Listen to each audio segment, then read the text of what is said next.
Lorsque les Allemands ont rompu le pacte qu'ils avaient conclu avec Staline, je parlais de Barbarossa, et qu'ils ont occupé un certain nombre de territoires, en particulier des territoires qui étaient sous la responsabilité ou sous la domination, comme on voudra, de l'Union soviétique, l'Ukraine et la Biélorussie, ils ont procédé à des massacres qui étaient absolument abominables, et en particulier contre les Juifs.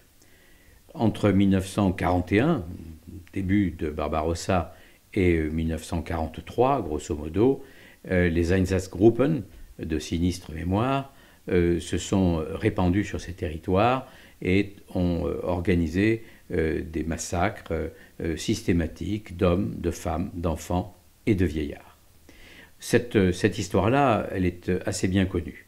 L'histoire de la participation des populations locales en Ukraine et en Biélorussie est sans doute moins connue.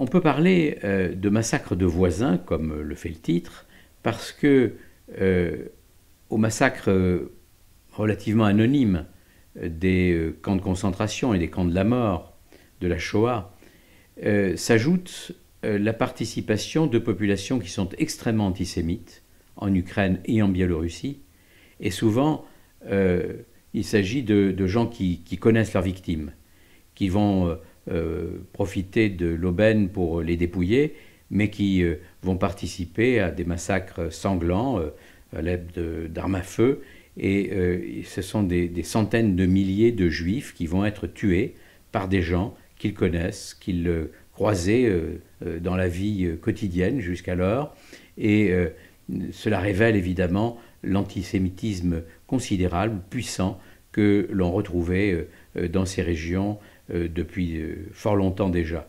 Je dis dans ces régions parce qu'il y avait également la Pologne.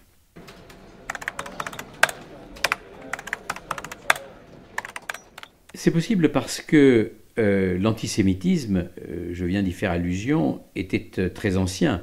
Ce sont des régions comme l'Empire russe, des régions de pogrom.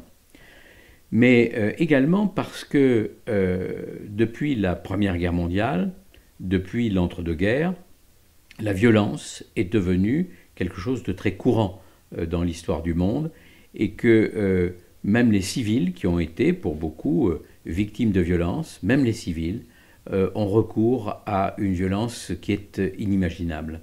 C'est ce que certains historiens ont appelé la brutalisation de l'histoire. Et cette brutalisation de l'histoire, alliée avec l'antisémitisme viscéral des populations ukrainiennes et biélorusses, va faire que ce mouvement va être extrêmement puissant et extrêmement dévastateur.